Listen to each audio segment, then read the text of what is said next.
카보 베르데라는 나라가 있습니다. 아마 처음 들어보신 분도 계실 텐데, 이 카보 베르데라는 나라는 아프리카에 있는 작은 섬나라입니다.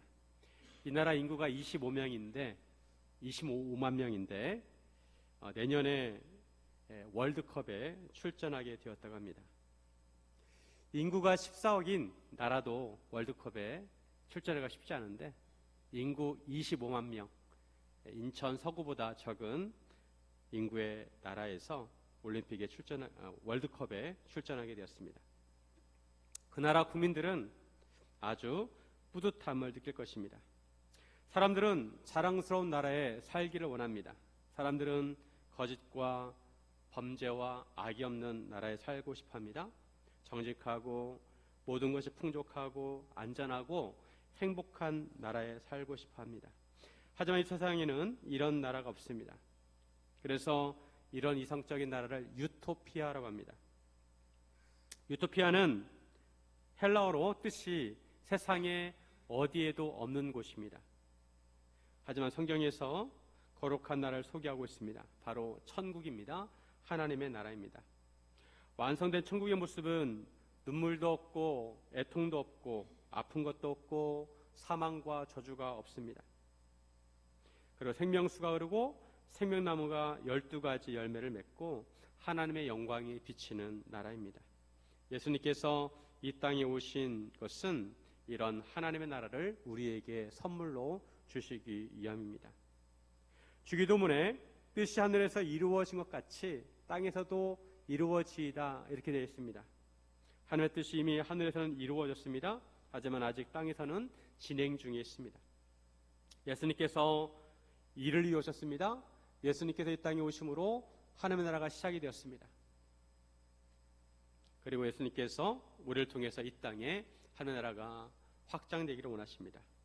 이 세상에 하나님의 나라가 임하게 하려면 우리가 어떻게 해야 하는지 함께 나누기를 원합니다. 첫째, 하나님의 말씀을 진실되게 지켜야 합니다. 우리가 하나님의 나라를 이 땅 가운데 이루려면 우리가 하나님의 말씀을 지켜야 합니다. 하나님의 말씀을 지킨다는 것은 하나님의 가치를 실현하는 것입니다. 다윗이 노쇠하였고 다윗의 왕위를 누가 이어받느냐의 문제를 가지고 긴장감이 돌았습니다. 아도니아가 스스로 왕이 되려고 했지만 결국 솔로몬이 왕이 되었습니다. 이것은 하나님께서 다윗에게 주신 언약을 이루시기 위함이었습니다. 다윗이 솔로몬이 왕이 된 이후에 얼마나 살았는지는 알 수가 없습니다. 다윗은 이제 죽을 날이 임박했습니다. 다윗은 왕위를 이어받은 솔로몬에게 그가 왕으로서 어떻게 해야 하는지 아주 중요한 말씀을 남깁니다. 다윗은 솔로몬에게 힘써 대장부가 되라고 하였습니다. 그리고 여호와의 명령을 지키라고 하였습니다. 3절에 보시면 3절 말씀 같이 한번 읽겠습니다.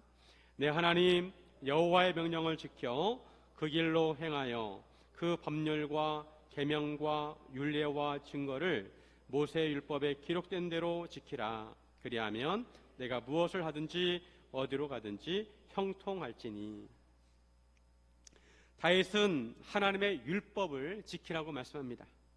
법률과 계명과 율례와 증거를 지키라. 이렇게 세분한 것은 그만큼 말씀을 강조한 것입니다. 그러면 내가 무엇을 하든지 어디로 가든지 형통하리라. 다윗은 솔로몬에게 가장 중요한 것을 알려주었습니다. 이제 솔로몬은 이스라엘 왕으로서 나라를 통치해야 합니다. 왕이 행해야 할 가장 중요한 것은 하나님의 율법을 지키는 것이라고 말씀합니다. 다윗은 하나님께서 자신에게 하신 말씀을 증언했습니다. 만일 내 자손들이 그들의 길을 삼가 마음을 다하고 성품을 다하여 진실이 하나님 앞에 행하면 이스라엘 왕위에 오를 사람이 내게서 끊어지지 아니하리라.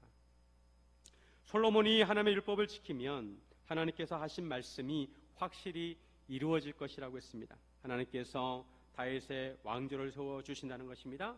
단 다윗의 왕조가 세워지려면 왕이 하나님의 율법을 행하고 마음을 다하고 성품을 다해서 하나님의 말씀을 지켜야 한다는 것입니다. 진실되게 말씀대로 행해야 한다는 것입니다. 이것이 다윗이 솔로몬에게 남긴 핵심입니다. 이처럼 다윗이 솔로몬에게 해준 말씀을 보면 이것은 하나님께서 여호수아에게 하신 말씀과 같습니다. 모세는 이스라엘 백성을 40년 동안 광야에서 이끌었습니다. 이새는 지팡이로 이적을 많이 행했습니다.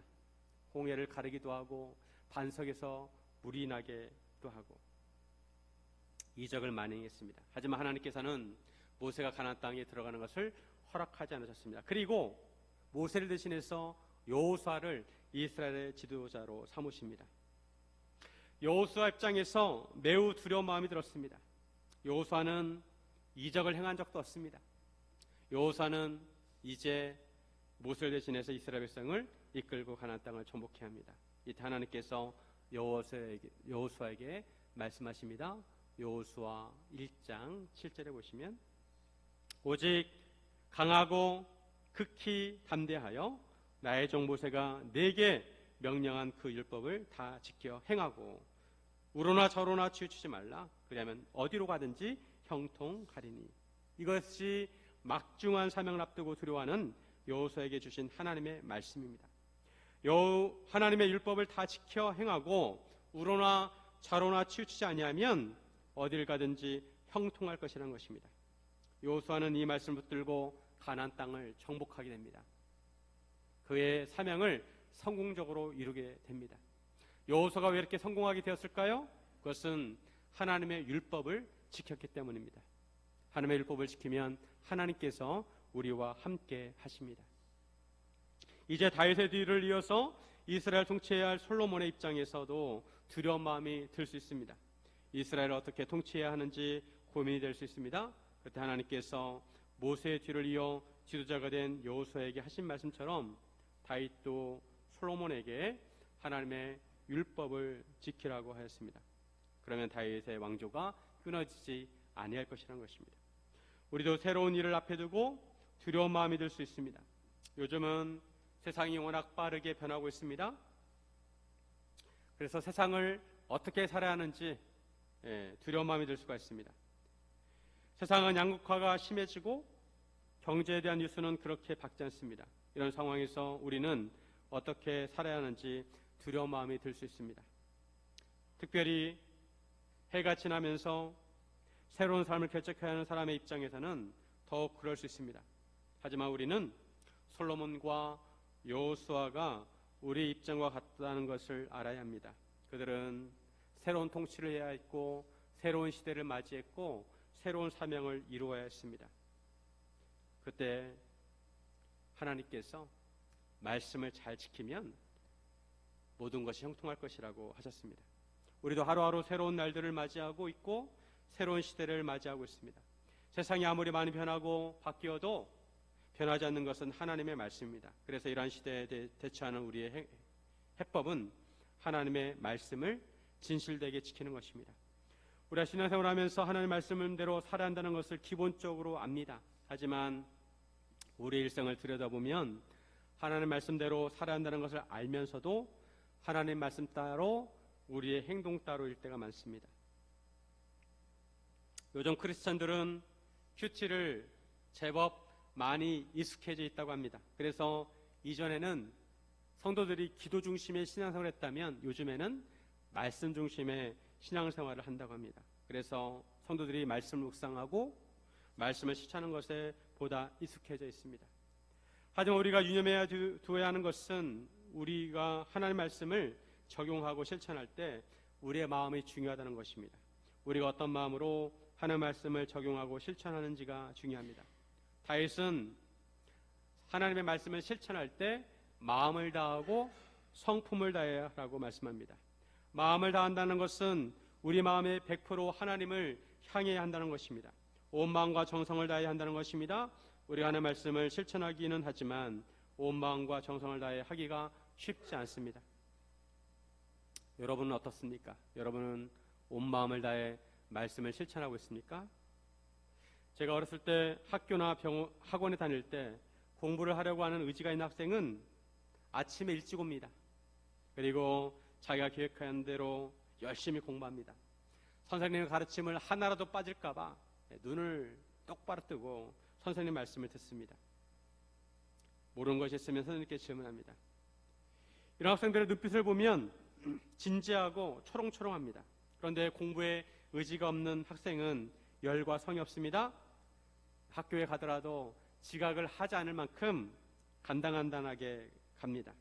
가자마자 책상에 엎드립니다. 그리고 선생님 말씀에 귀를 기울이지 않습니다. 딴짓을 하거나 대충 시간을 보냅니다. 열과 성이 있는 사람과 열과 성이 없는 사람의 차이입니다. 두 사람의 차이는 기대입니다. 기대가 있는 학생은 열과 성을 다해서 하고, 기대가 없는 학생은 열과 성을 다하지 않습니다. 마찬가지로 우리가 하나님에 대한 기대가 있다면 하나님의 말씀을 열과 성을 다해서 지킬 것입니다. 하나님의 말씀으로 살려고 하는 사람도 생각 같지만 태도가 다릅니다. 열과 성을 다해 하나님의 말씀을 지키려고 하는 사람이 있는가 하면 그냥 대충 하려고 하는 사람이 있습니다. 우리 하나님의 말씀을 지키려면 온 마음과 정성을 다해야 합니다.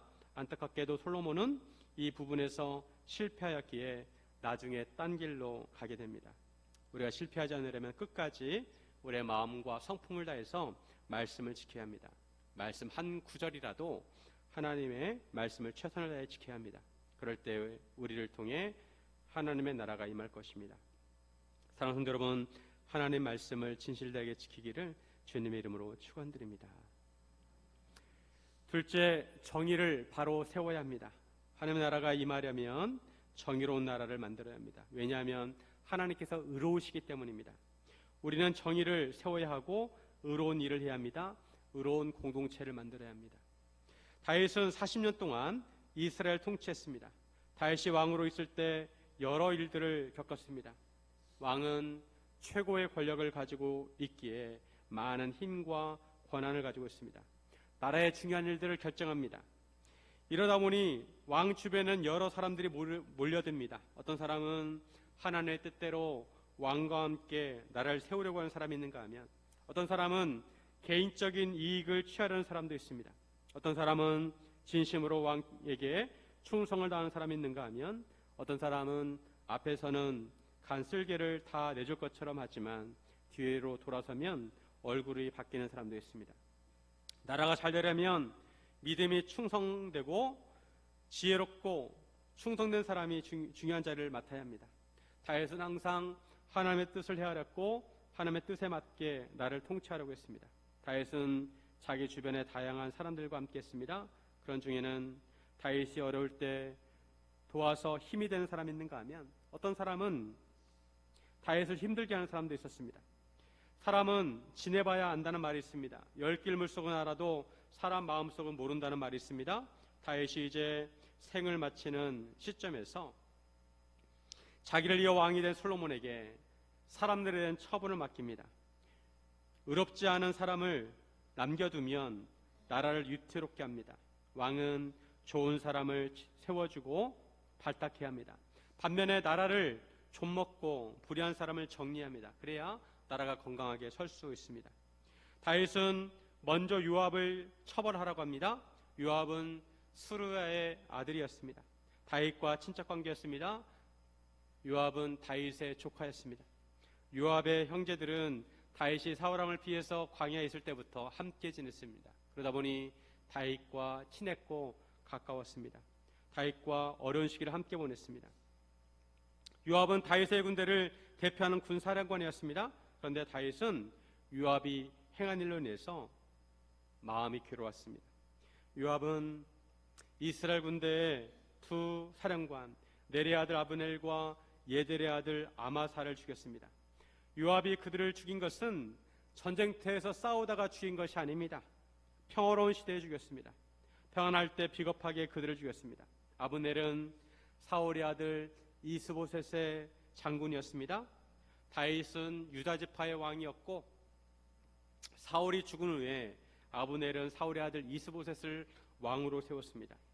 다윗의 진영과 이스보셋 사이에서 항상 전쟁이 있었습니다. 그런데 한 번은 요압의 동생 아사엘이 아브넬을 쫓아갑니다.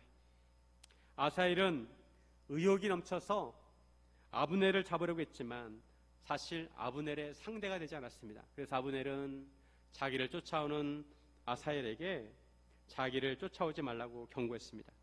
하지만 포기하지 않았습니다. 아브넬은 창의 뒤끝으로 아사엘을 찔렀는데 아사엘의 등을 꿰뚫었습니다. 창의 뒤끝으로 찌른 것은 죽이려고 한 것이 아닙니다. 그런데 아사엘이 얼마나 빨리 쫓아왔는지 창이 등을 꿰뚫게 되었습니다. 요압은 이 일로 인해 아브넬에 대한 앙심을 품게 되었습니다. 아브넬이 나라를 나중에 합치려고 다윗을 찾아옵니다. 그리고 아브넬은 다윗과 대화를 잘 마치고 나서 돌아가려고 했습니다. 그런데 그때 요압이 아브넬을 불러오라고 했습니다. 요압은 아브넬에게 조용히 말하라고 하는 것처럼 성문 안으로 들어가서 칼로 그의 배를 찔러 죽였습니다. 요압이 속임수를 쓴 것입니다. 이것은 요압이 아브넬에 대한 원한을 가지고 있었기 때문입니다. 하지만 요압의 이런 행위는 위험한 짓이었습니다. 다윗 진영과 사울의 아들 이스보대 진영이 화합하려는 분위기였습니다. 그런 상황에서 이스보대 장군을 아브넬을 죽인 것은 자칫하면 다시 전쟁이 일어날 수가 있습니다. 요압은 이런 정치적인 상황을 알만한데도 자기의 복수를 하였습니다. 이것은 다윗을 위한 것도 아니고 이스라엘을 위한 것도 아닙니다.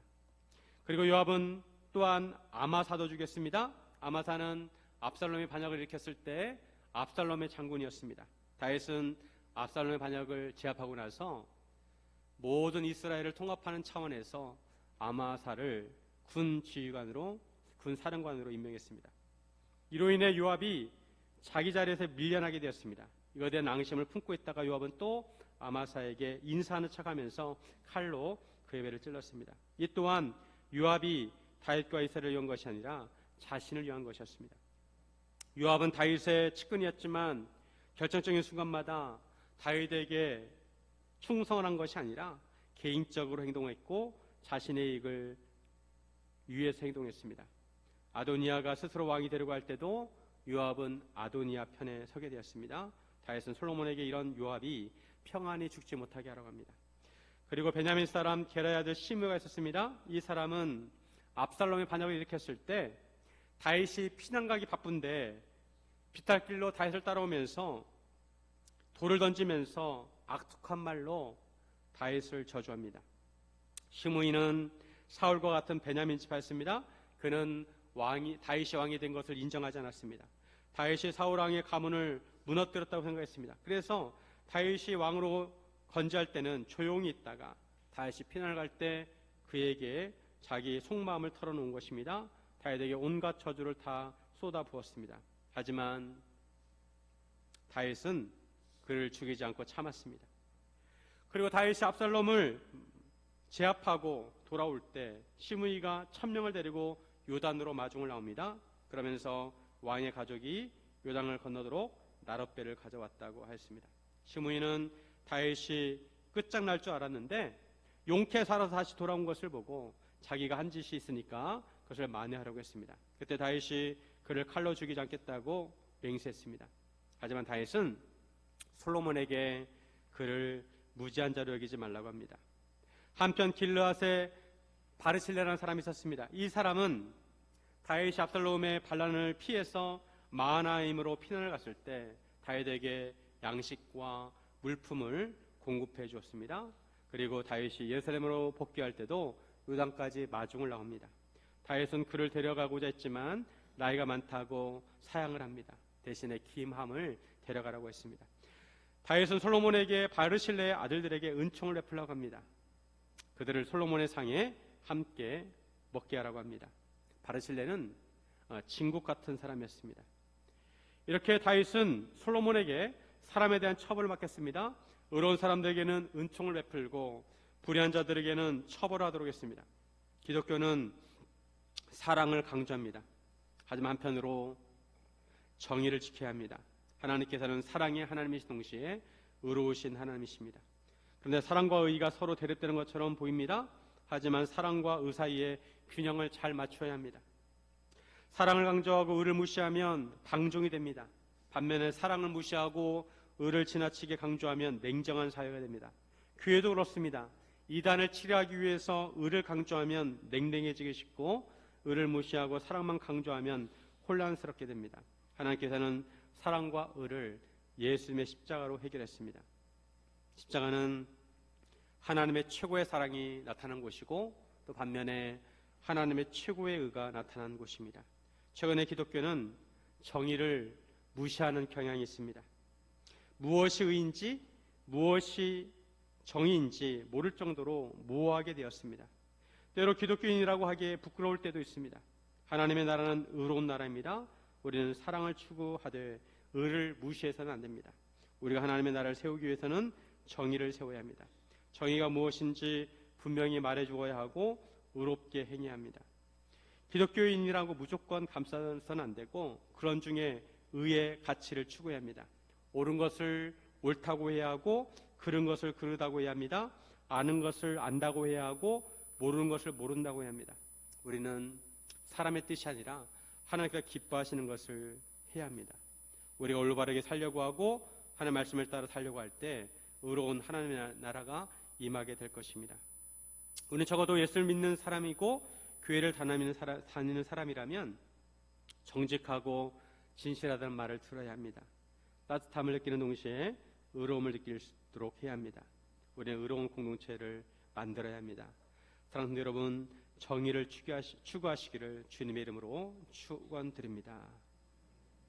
셋째, 하나님의 집을 세워야 합니다. 하나님의 백성은 자기 집이 아니라 하나님의 집을 세워야 합니다. 그래야 하나님의 나라가 임하게 됩니다. 다윗이 죽어서 다윗성에 장사되었습니다. 다윗은 40년 동안 이스라엘 통치하였는데 헤브론에서 7년 동안 다스렸고 예루살렘에서 33년 동안 다스렸습니다. 그리고 솔로몬이 다윗의 왕위에 앉았는데 그의 나라가 심히 견고해졌습니다. 이런 상황에서 하루는 학기스의 아들 아도니아가 솔로몬의 어머니 밧세바를 찾아갑니다. 평소에 찾지 않던 사람이 찾아오니까 밧세바가 의아하면서 화평한 목적으로 왔는지 묻습니다. 그러자 아도니아는 화평한 목적으로 왔다고 합니다. 아도니아는 밧세바에게 왕위는 자기 것이었고 온 이스라엘은 다 얼굴을 자기에게로 향하여 왕으로 삼으려고 했다고 합니다. 그런데 그 왕관이 돌아가 자기 아우의 것이 되었는데 이것은 여호와께로 말미암았다고 말합니다. 그러면서 아도니아는 밧세바가 한 가지 소원을 구한다고 하면서 거절하지 말아달라고 합니다. 아도니아는 밧세바에게 솔로몬 왕에게 말씀드려서 그가 수넴 여자 아비삭을 자기에게 주어 아내로 삼게 해달라고 하였습니다. 아비삭은 다윗이 늙었을 때 몸이 차갑자 몸을 따뜻하게 하기 위해서 구한 여자였습니다. 그런데 그 아비삭을 자기 아내로 삼겠다는 것입니다. 밧세바는 아도니아의 청을 솔로몬에게 말하려고 솔로몬을 찾아갑니다. 그리고 솔로몬에게 아도니아의 청을 말합니다. 아비삭을 아도니아에게 주어서 아내로 삼게 해달라는 것입니다. 솔로몬이 어떻게 반응을 했을까요? 솔로몬은 엄중하게 반응했습니다. 22절에 보시면 솔로몬 왕이 그의 어머니에게 대답하여 이르되 어찌하여 아도니아를 위하여 수넴 여자 아비삭을 구하시나이까? 그는 나의 형이오니 그를 위하여 왕권도 구하옵소서. 그뿐 아니라 제사장 아비아달과 수랴의 아들 요압을 위해서도 구하옵소서 하고 솔로몬 왕은 아도니아를 위하여 수넴 여자 아비삭뿐만 아니라 왕권도 구하라고 합니다. 아도니아는 스스로 왕이 되려고 한 사람입니다. 그런 자가 다윗의 수종을 들던 아비삭을 아내로 유한 것은 한편으로 그의 의중에 아직도 왕에 대한 마음이 있다는 것입니다. 고대에는 왕이 된 사람이 이전 왕의 아내와 첩을 취하는 풍습이 있었습니다.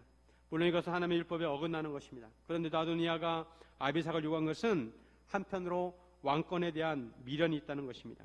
솔로몬은 밧세바에게 아도니아뿐만 아니라 제사장 아비아달과 요압을 위해서도 구하라고 합니다. 이들은 아도니아를 왕으로 세우려고 했던 사람들입니다. 밧세바가 왜 이런 요구를 했는지는 알 수가 없습니다. 아비삭을 요구하는 의미를 알았는지 모르는지 알 수가 없습니다. 하지만 솔로몬은 이런 아도니아의 요구를 가볍게 여기지 않았습니다. 솔로몬은 아도니아가 이런 말을 하였기에 그의 생명을 잃지 않으면 하나님은 자기에게 벌 위에 벌을 내리심이 마땅하다고 했습니다. 24절 그러므로 이제 나를 세워 내 아버지 다윗의 왕위에 오르게 하시고 허락하신 말씀대로 나를 위하여 집을 세우신 여호와께서 살아계심을 두고 맹세하노니 아도니아는 오늘 죽임을 당하리라 하고, 솔로몬이 왕이 된 것은 하나님께서 세우신 것이고 하나님의 언약 때문입니다. 솔로몬이 왕이 된 것은 한편으로 다윗의 왕조를 세우신 것이고 하나님의 집을 세우신 것입니다. 이 집을 통해서 나중에 예수님께서 오실 것입니다. 그런데 여전히 아도니아는 자기의 집을 세우려고 합니다. 자기의 욕심을 채우려고 합니다. 그러기 아도니아가 죽임을 당해야 한다고 합니다. 솔로몬은 분야를 통해서 아도니아를 죽이도록 했습니다. 이전에 아도니아가 제단불을 잡았을 때 솔로몬은 그가 악한 사람이면 죽을 것이고 선한 사람이면 머리털 하나도 땅에 떨어지지 아니할 것이라고 했습니다. 그러나 아도니아는 여전히 왕에 대한 자리를 탐내고 악을 보였기에 죽임을 당하게 됩니다. 우리는 하나님의 집을 세워야 합니다. 우리는 하나님께서 세우시는 집을 함께 세워야 합니다. 동시에 우리는 하나님의 집이 되어야 합니다. 예수님께서도 하나님의 집을 신실하게 섬겼습니다. 히브리서 3장 6절 같이 한번 읽습니다. 그리스도는 하나님의 집을 맡은 아들로서 그와 같이 하셨으니 우리가 소망의 확신과 자랑을 끝까지 굳게 잡고 있으면 우리는 그의 집이라. 하나님의 집은 하나님의 성전이기도 하고 교회를 의미하기도 합니다. 예수님께서는 하나님의 아들로서 하나님의 집을 섬기셨습니다. 예수님께서는 하나님의 집을 세우기 위해서 십자가에 돌아가셨다가 3일 만에 부활하셨습니다. 우리도 예수님을 굳게 믿으면 우리도 하나님의 집입니다. 우리는 하나님의 집을 세워야 합니다. 우리의 삶을 통해 하나님의 집을 세워야 합니다. 사도행전에 보면 사도들과 제자들이 부지런히 하나님의 집을 세웠습니다. 오순절 성령 강림 후에 사도들과 제자들은 복음을 부지런히 전했습니다. 그리고 교회를 세웠습니다. 교회는 계속 부흥했습니다. 예수 믿는 성도들이 많아졌습니다. 교회에서는 세상에서 볼 수 없는 아름다운 모습이 이어졌습니다. 많은 사람들이 자신의 밭을 팔고 재산을 헌금을 했습니다. 그리고 모든 물건을 통용하고 각 사람의 필요에 따라 나누어 줬습니다. 바나바도 자기 밭을 팔아서 사도를 발 앞에 두었습니다. 헌금을 했습니다. 바나바는 사람을 위로할 줄 아는 사람이었고 평소에 칭찬을 받았습니다. 그런데 바나바의 라이벌이 있었습니다. 바로 아나니아와 삽비라입니다.